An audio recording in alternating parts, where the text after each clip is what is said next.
Hi friends, welcome to கணக்காசு அடுப்பாங்கிற இந்த வீடியோவில் நம்ம பச்சை சுண்டைக்காய் வச்சு ஒரு வத்த குழம்பு தான் பண்ண போகிறோம். அது எப்படி பண்ணுறதுன்னு பார்க்கலாம்.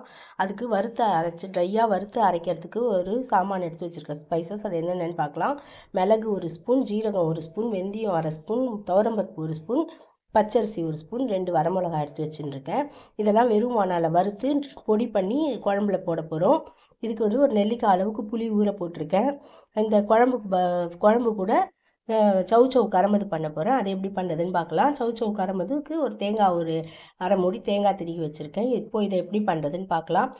இப்போது ஒரு வாணாவை அடுப்பில் போட்டுருக்கேன். நல்லா காஞ்சின்னு இருக்கு.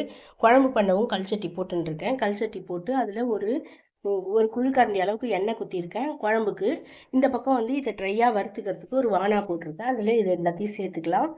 இதெல்லாம் சேர்த்து நல்லா வறுத்து மிக்சியில் பொடி பண்ணி போட்டு தான் இன்றைக்கி இந்த குழம்பு பண்ண போகிறோம். அவ்வளோ டேஸ்ட்டாக இருக்கும் இந்த குழம்பு. இப்போது இதை நம்ம வறுத்துக்கலாம். வெறும் வாணால் வறுத்துட்டு இந்த அரிசி நல்லா பொரியிற அளவுக்கு வறுத்துக்கலாம். இது ஒரு பக்கம் வறுபடட்டும். அதுக்குள்ளே இந்த பக்கம் நம்ம குழம்பை தாளித்து கொட்டிக்கலாம். இப்போ இதில் நம்ம 2 வரமிளகா, வாசனைக்கு கடுகு 1 ஸ்பூன், நல்லா எண்ணெய் காஞ்சிடுது. வெந்தயம் என்னதான் வறுத்து அரைச்சாலும் ஒரு பிஞ்சு போட்டுக்கிறேன் வெந்தயம். குழம்புக்கு தேவையான அளவுக்கு ஒரே 1/2 ஸ்பூன் உளுத்தம்பருப்பு.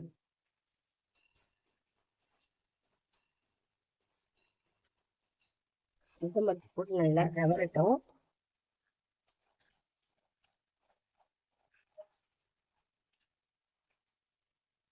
இந்த பக்கம் பார்த்தீங்களா, அரிசி நல்லா பொரிஞ்சு இதெல்லாம் ட்ரையாக வறுபட்டு எடுத்து நல்லா இதை நம்ம ஆஃப் பண்ணிக்கலாம்.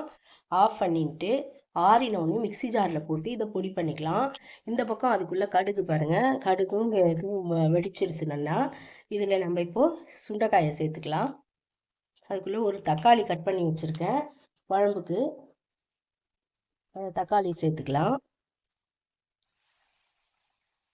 தக்காளி சேர்த்துக்கிட்டு இந்த குழம்புக்கு தேவையான அளவுக்கு கருவேப்பிலை, இந்த குழம்புக்கு தேவையான அளவுக்கு பெருங்காயம்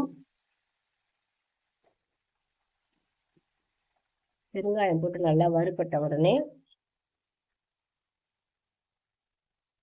இதில் நம்ம தண்ணியில் போட்டு வச்சிருக்கிற சுண்டைக்காயை போட்டுக்கலாம். பச்சை சுண்டைக்காய் இப்போ கிடைக்கும் போது வாங்கி யூஸ் பண்ணிக்கோங்க.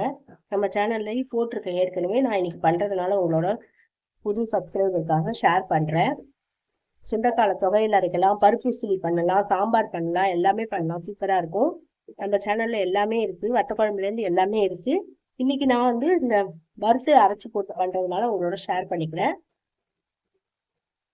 இப்போ இதை நல்லா வறுத்துக்கணும். இதை நல்லா வதக்கிக்கணும். வதக்கினதுக்கப்புறம் பார்க்கலாம். அதுக்குள்ளே நான் அந்த மிக்சி ஜாரில் போட்டு பொடி பண்ணி எடுத்து வரேன். இது நல்லா வதங்கட்டும். நம்ம அதை நல்லா மிக்சி ஜாரில் போட்டு சூப்பராக ஃபைனாக பொடி பண்ணிட்டோம். இப்போது நம்ம இந்த குழம்புக்கு மஞ்சள் பொடி சேர்க்கலை இன்னும்.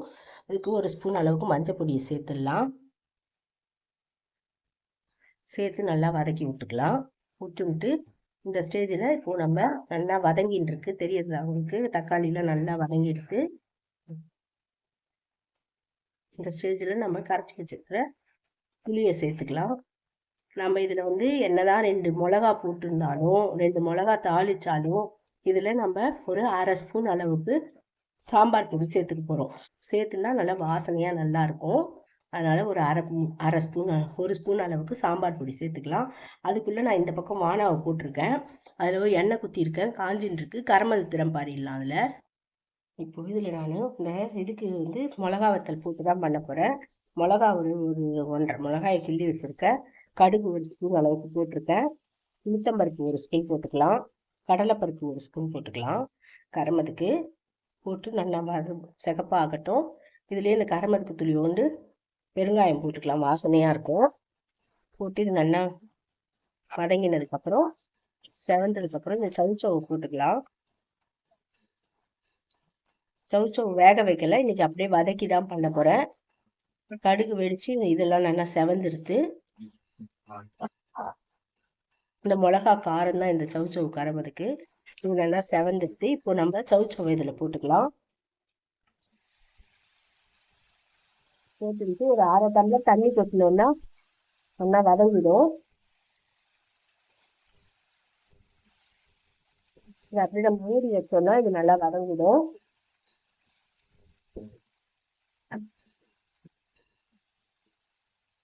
இந்த மாதிரி நான் மூடி வச்சிடறேன் ஒரு பேசன் போட்டு. இந்த பக்கம் நம்மளோட குழம்பு நல்லா கொதிச்சுன்னு இருக்கு. அதில் இப்போ நம்ம இந்த 1 ஸ்பூன் அளவுக்கு குழம்பு பொடி சேர்த்துக்கலாம். சேர்த்து கலரி விட்டுட்டு இதில் நம்ம புளி ஜலத்தை ஊற்றிக்கலாம். புளி ஜலம் ஊற்றி நல்லா கொதிக்கட்டும், புளி வாசனை போக கொதிக்கட்டும். கொதிச்சதுக்கப்புறம் லாஸ்ட்டாக நம்ம அந்த பொடியை தூவி இறக்கிட்டோம்னா நம்மளோட சூப்பரான குழம்பு ரெடி ஆகிடும்.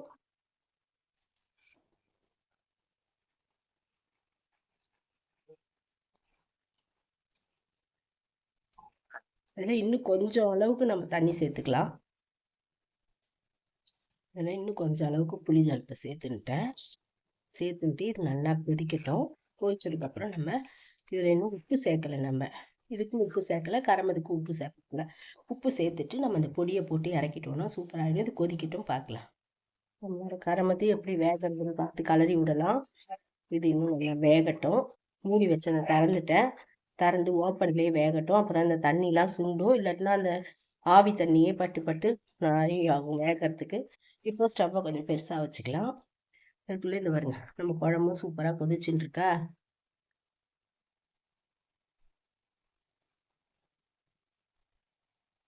இந்த குழம்புக்கு தேவையான அளவுக்கு உப்பு, கல் உப்பு சேர்த்துக்கலாம். சேர்த்துட்டு ஃபைனல் டச்சில் இந்த பொடி நம்ம தூவி வச்சிருக்கோம் இல்லையா,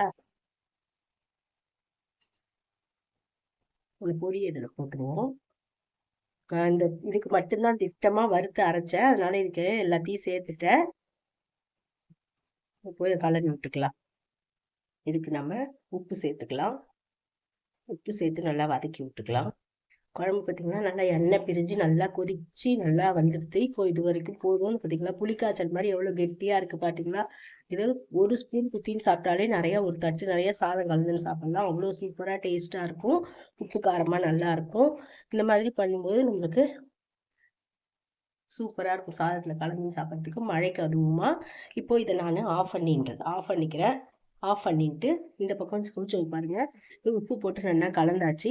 இப்போ இது நல்லா வெந்திருக்கு. இதில் நம்ம கட் பண்ணி திரும்பி வச்சிருக்கிற தேங்காயை சேர்த்து கலரி விட்டுக்கலாம். அவ்வளோதான், நம்மளோட கலரி விட்டு ஆஃப் பண்ணி இறக்கி பாத்திரத்தில் மாற்றிட்டோம்னா நம்மளோட சூப்பரான சௌச்சௌ காயும் ரெடி ஆகிடும். இப்போ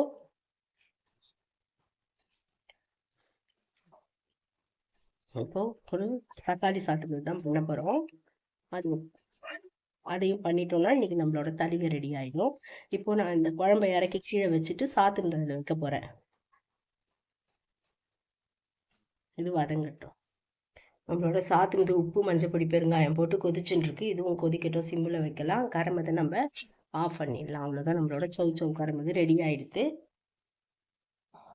நம்மளோட சாத்துமது இந்த பக்கம் ரெடி ஆகிட்டு இருக்கு. அது ஆகட்டும், மெதுவாக கொதிக்கட்டும், சிம்மில் வைக்கிறேன். இந்த பாருங்க, அதுக்குள்ளே நம்மளோட குழம்பும் கரமதும் கல்ச்சட்டிலேயே இருந்தால் தான் டேஸ்ட்டாக இருக்கும். அதனால கல்ச்சட்டிலேருந்து இன்னைக்கு பாத்திரத்தில் மாற்றலை, கல்ச்சட்டிலேயே இருக்குது. கரமதையும் பாத்திரத்தில் மாற்றிட்டேன்.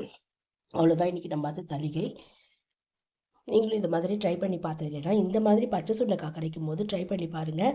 எப்படி இருக்குன்னு கமெண்ட் சொல்லுங்கள். தேங்க்ஸ் ஃபார் வாட்சிங். Bye friends.